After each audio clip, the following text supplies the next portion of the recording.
Assalamualaikum warahmatullahi wabarakatuh. Kami dari kelompok 5 akan menjelaskan tentang ejaan bahasa Indonesia dan perkembangannya.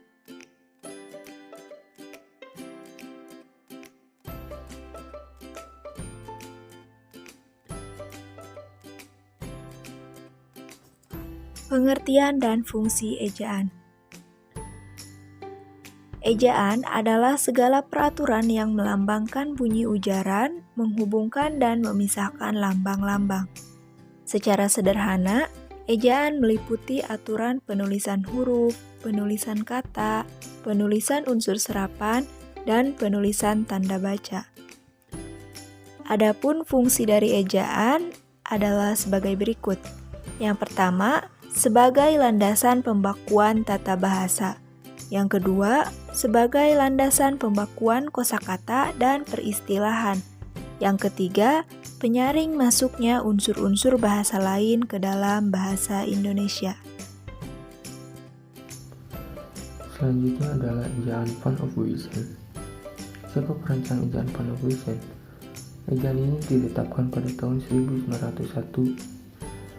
Perancang ejaan Van Ophuijsen adalah seorang Belanda, yakni Charles Van Ophuijsen, dengan dibantu oleh Tengku Nawawi yang bergelar Sultan Mamur dan M. Tabaib Sultan Ibrahim. Ejaan ini menggunakan huruf Latin dan bunyinya hampir sama dengan tuntunan Belanda. Lalu, kapan ejaan Van Ophuijsen digunakan di Indonesia? Ejaan Van Ophuijsen digunakan di Indonesia kurang lebih sekitar 46 tahun sejak pertama kali disahkan oleh pemerintah kolonial pada tahun 1901. Pada 17 Maret 1947, ejaan ini diganti dengan ejaan Suwandi yang dirancang oleh Raden Suwandi.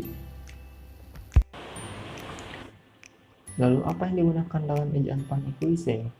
Ada 3 ciri penanda lingua dalam ejaan Van Ophuijsen, yaitu penggunaan tanda diakritik meliputi tanda koma di atas, dan trema. Huruf hidup yang diberi aksen trema atau titik di atas seperti A, E, I, dan O menandai bahwa huruf tersebut dibaca sebagai satu suku kata, bukan dipton. Sama seperti ejaan dalam bahasa Belanda. Lalu dasar dalam ejaan Van Ophuijsen, yaitu ejaan ini digunakan untuk menulis bahasa Melayu menurut model yang dimengerti orang Belanda, di antaranya huruf C untuk menggambarkan huruf Y, misalnya kata-kata sajang, huruf W untuk melambangkan huruf U, misalnya kata duelu, tanda diakritik seperti koma di atas, dan tanda trema untuk menulis kata makmuer. Selanjutnya, ejaan Van Ophuijsen mempunyai ciri-ciri khusus, diantaranya 1. Masih menggunakan huruf J untuk bunyi huruf Y, seperti contoh kata sayang yang ditulis dengan kata jang dan saja. Kedua, masih menggunakan huruf OE untuk bunyi huruf U, seperti kata itu dan guru yang ditulis dengan itue dan gurue. Ketiga, masih menggunakan tanda diakritik seperti koma di atas, seperti contoh makmuer, akal, dan huruf K ditulis dengan tanda koma di atas pada akhiran kata, misal bapak dan tak. 4. Jika pada suatu kata berakhir dengan huruf A mendapat akhiran I, maka di atas akhiran itu diberi tanda trema, seperti contoh tak, pak, dan dinamai. Kelima, huruf C yang pelafalannya keras diberi tanda koma di atasnya. Keenam, kata ulangan diberi angka 2, misalnya jalan 2 atau jalan-jalan.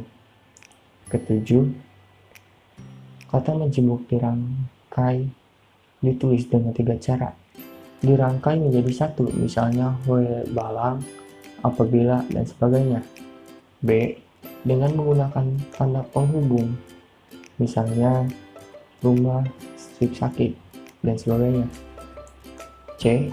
Dipisahkan, misalnya anak, strip negeri, dan sebagainya. Berikut adalah contoh perbedaan ejaan dalam EYD dan Pan-of-Wissem adalah sebagai berikut.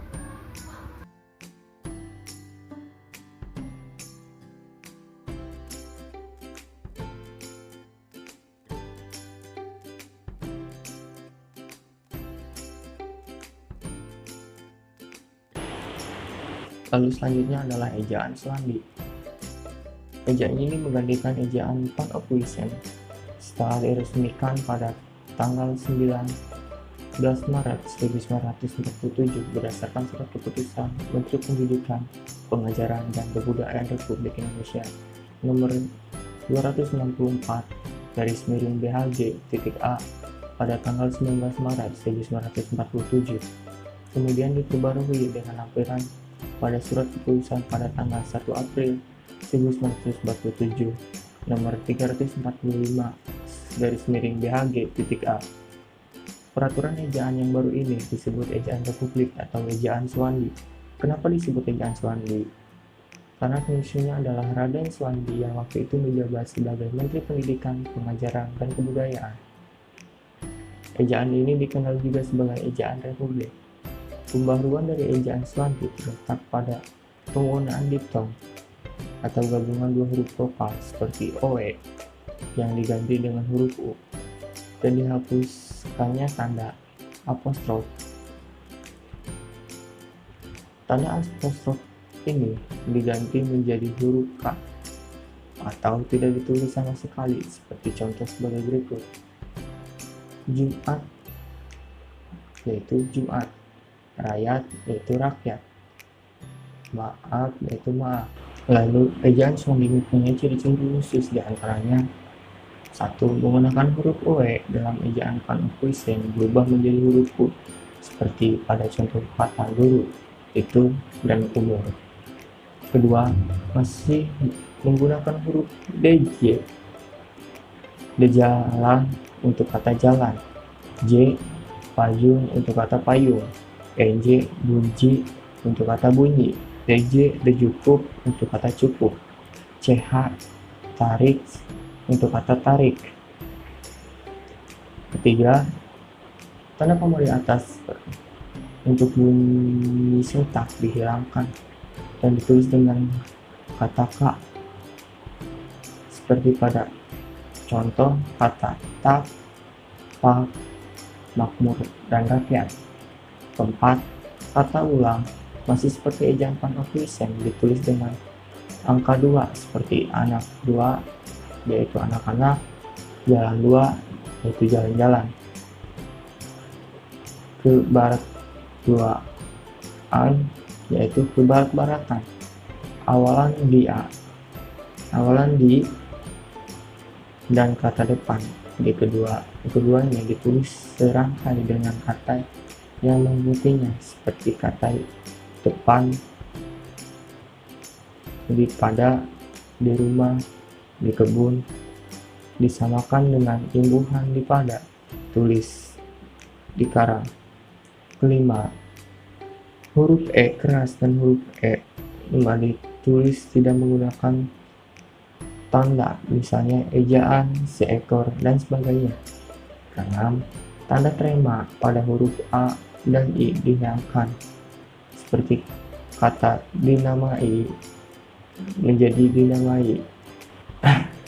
Ketujuh, penulisan kata ulang dapat dilakukan dengan dua cara. Contohnya, pertama berlari-larian, yang kedua berlari 2 strip A. Lalu kedelapan, penulisan kata majemuk dapat dilakukan dengan 3 cara. Contohnya seperti tata laksana, tata strip laksana, dan ketiga yang terakhir tata laksana. 9. Kata yang berasal dari bahasa asing yang tidak menggunakan huruf E dalam bahasa Indonesia ditulis tidak menggunakan huruf E, misalnya putra bukan putera. praktek bukan praktek, dan sebagainya. Selanjutnya adalah contoh perbedaan ejaan Panhursen dan ejaan Swandi atau Republik adalah sebagai berikut.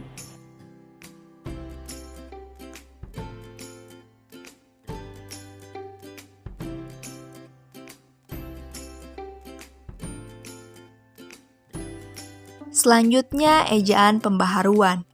Pada tahun 1954, diadakan Kongres Bahasa Indonesia II di Medan yang diprakarsai oleh Menteri Muhammad Yamin dan membicarakan tentang perubahan sistem ejaan, serta menghasilkan keputusan sebagai berikut, yaitu ejaan menggambarkan satu fonem dengan satu huruf, ejaan ditetapkan oleh badan yang kompeten, dan ejaan tersebut hendaknya praktis dan ilmiah. Oleh karena itu, Menteri Pengajaran, Pendidikan, dan Kebudayaan mengeluarkan surat keputusan pada 19 Juli 1956 dengan nomor 44876/S tentang pembentukan Panitia Perumus Ejaan Baru. Panitia ini diketuai oleh Priyono Katopo.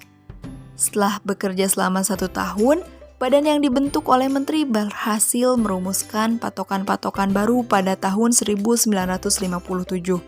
Patokan-patokan tersebut terumus dalam ejaan pembaharuan. Ejaan pembaharuan sendiri dimaksudkan untuk menyempurnakan ejaan Swandi. Adapun aturan dari ejaan pembaharuan adalah sebagai berikut.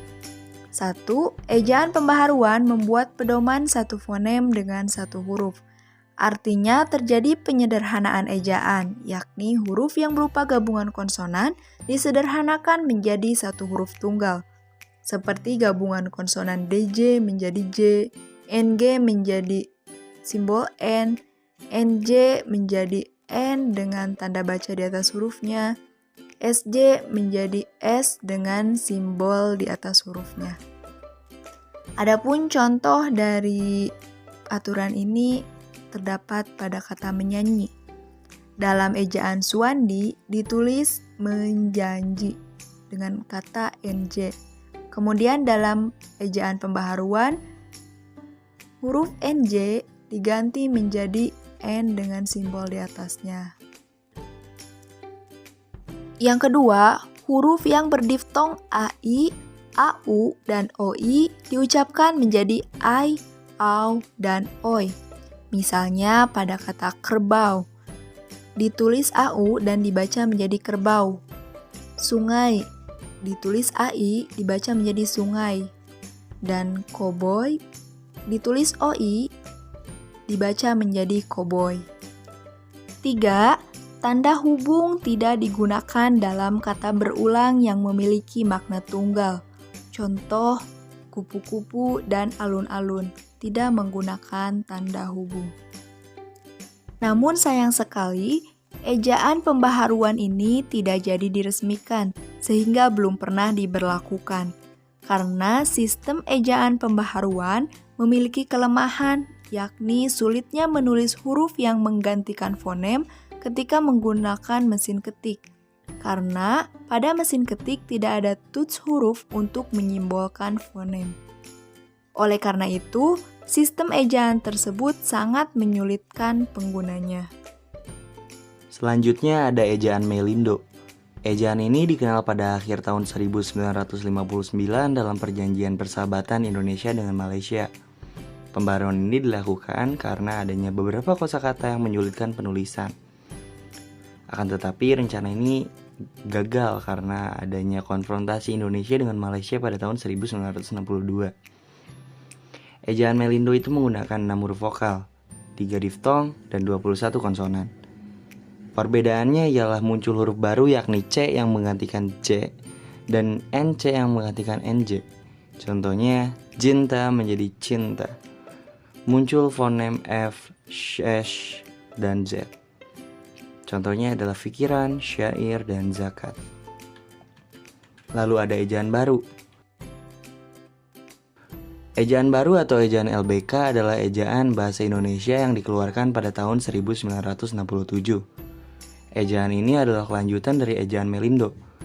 Ejaan ini juga tidak sempat diresmikan karena menimbulkan reaksi dari publik karena dianggap meniru ejaan Malaysia, serta keperluan untuk mengganti ejaan belum benar-benar mendesak. Mulai tanggal 16 Agustus 1972, pemerintah Indonesia menetapkan ejaan baru yaitu ejaan LBK yang telah disempurnakan. Contohnya adalah huruf C yang diganti C, Y yang diganti dengan NY, SJ yang diganti menjadi SY, CH yang diganti menjadi KH. Contohnya sama seperti Melindo, ada cuci yang menjadi cuci, lalu jarak yang menjadi jarak, lalu sajang yang menjadi sayang. Lalu huruf asing Z, Y, dan F dipisahkan menjadi ejaan bahasa Indonesia. Hal ini karena pemakaian yang sangat produktif oleh huruf-huruf ini. Lalu huruf E tidak dibedakan menjadi pepet atau bukan. Alasannya tidak banyak kata yang berpasangan dengan variasi huruf E yang menimbulkan salah pengertian.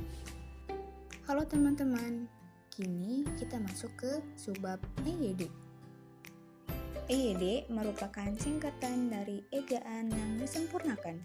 EYD mengalami perubahan dari masa ke masa, yaitu pada tahun 1972, 1988, dan 2009.